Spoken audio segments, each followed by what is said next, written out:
Assalamu алейкум, урматтуу көрөрман. Адам эки нерседен уялбаш керек. Биринчиси эскирген кийим, экинчиси оору. Анткени мунун баарын бизге берген жараткан. Ушул сезимде жашаган адамдын ар бир күнү кубанычтуу. Бүгүн мен сиздерге айтып бергим келген тема жаш балдардагы аутизм оорусу. Эң оболу айтып кое турган нерсе бул өкүм эмес. Анткени бала ушул оорунун кайсы гана түрү менен жабыркаган болбосун, азыркы абалынан 5-6 эсе жакшыртуу мүмкүнчүлүгү бар. Балким толугу менен коомдун мүчөсү кылуу мүмкүнчүлүгү ошол ата-энелерде болушу мүмкүн. Ошол себептен эч качан үмүттү үзбөш керек, аракетте болуу керек. Бир гана оорунун шыпасы жок, бул каарылык. Андыктан дайыма аракетте болойлу. Эми ушул аутизмден жабыркаган балдардын айрым өзгөчөлүктөрүн сиздерге айта кетейин. Негизи көп деле айырмачылык болбойт. Анткени 6 саны аман, денесинин ар бир мүчөсү өзүнчө өз кызматын жакшы аткарат. Бир гана ошол баланын мээсинде бир аз өзгөчөлүк болот жана эмоционалдык жактан бир аз жеткилеңсиз деп айтсак дагы болот. Мындайча айтканда, алар тең туштарына караганда 1-2 жыл шашпайраак өнүгүшү мүмкүн.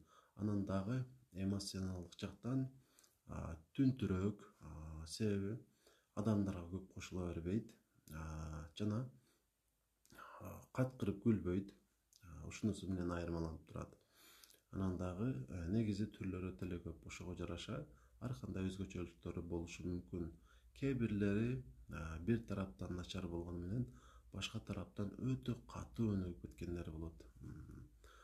Анан дагы өзгөчөлүктөрүнөн булар бир адамга өтө катуу тартылышат. Алар апасы албетте. Анан башка адамдарды өзүнө көп жакындата бербейт. Ушундай өзгөчөлүктөрү бар. Ошол себептүү эгерде балаңыз 1-2 жашта болсо, максимум 3 жашка чейин, андагы ушундай өзгөчөлүктөрдү байкаган болсоңуз, бир эле кыймылды кайра кайталап аткан болсо, анан сүйлөө мүмкүнчүлүгү дагы өтө аз дегеним, эч кур дегенде 20-30 сөз ар бир балада болуш керек 2 жашарында. Негизи андан бир канча көп деле болот. Таптакыр эле сүйлөсө, анан дагы ойгонгон сайын эле ыйлай берсе, эч кандай себепсиз, бир жолу ошол невролог врачка көрсөтүп коюу ашыкчалык кылбайт жаш балдардын невропатологуна. Анан зарыл болсо, ошол врачтын айтканын кылыш керек. Эгерде балаңызга ушундай диагнозду койгон болсо, өдөдө айтканымдай, чөкпөңүз. Анткени бул Кудайдын сизге берген сыноосу. Анан күчтүү болуңуз. Айрыкча эркек адам күчтүү болуш керек. Аялдар баары бир өзүн бир канча күн эч кур дегенде жоготушу мүмкүн. Дегеним, эч нерсени каалабай, түн боюнча жашап жүрүшөт. Бир канча күн эч кур дегенде. Анан албетте көнүшүнө туура келет. Сиз башынан эле көнүңүз. Анан мүмкүн болушунча абалдан чыгып кеткен аракет кылыш керек. Анан дайыма эле коюлган диагноз туура боло бербейт. Мисалы, 10 балага ушундай диагноз коюлган болсо, эч кур дегенде ошолордун жарымы кадимки эле ошол башка балдардан таптакыр айырмасы жок. Дегеним оору жок. Көбүнчө ушундай дагы болуп турат. Анан дароо эле чөкпөш керек.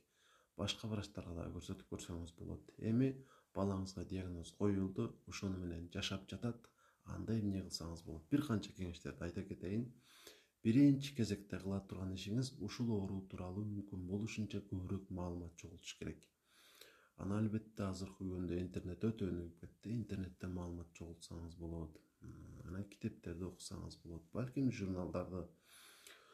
Бул бир. Анан экинчиден, ушундай оорудан жабыркаган балдардын ата-энелерин табып, эч кур дегенде 10ду табып, ошолор менен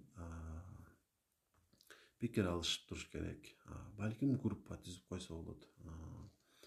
Анан бир билбегенде экинчиси билет. Ошентип алдыга жыласыздар. Анан үчүнчү маанилүү нерсе бул бала менен өтө көп убакытты өткөрүш керек. Эч кур дегенде күнүнө 5 саат ушул балага көңүл буруш керек болот.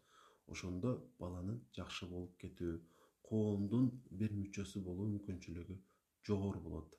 айрыкча апалары жакшы карап, баардык нерсени үйрөтсө, ал кадимки балдардан таптакыр айырмасы жок болуп жетилишет. Бул эң маанилүү сунуш. Анан дагы тамактануусуна дагы өзгөчө көңүл бурушубуз керек. Анткени аутизмден жабыркаган балдардын көпчүлүгүндө минералдардын жана витаминдердин жетишсиздиги өтө таасым байкалат.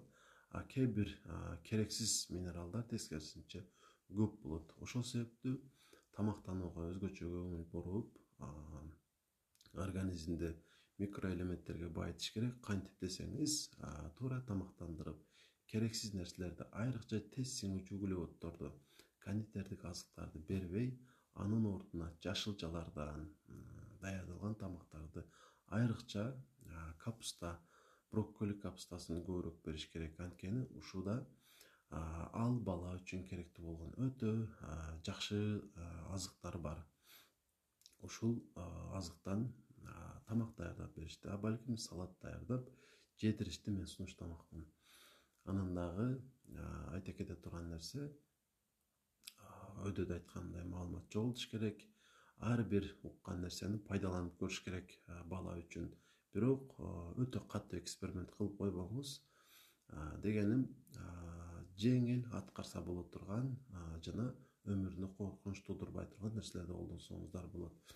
Анан баланы ошол башка өз теңдүүлөрдүн арасына көп кошо бериштин деле кереги жок. Анткени тескерисинче кысылып дагы калышы мүмкүн. Аны адис менен кеңешкениңиз жакшы. Негизи ушул темада маалымат өтө көп. Мен үстүртөн бир аз маалымат чогултуп, сиздерге маалымат бердим.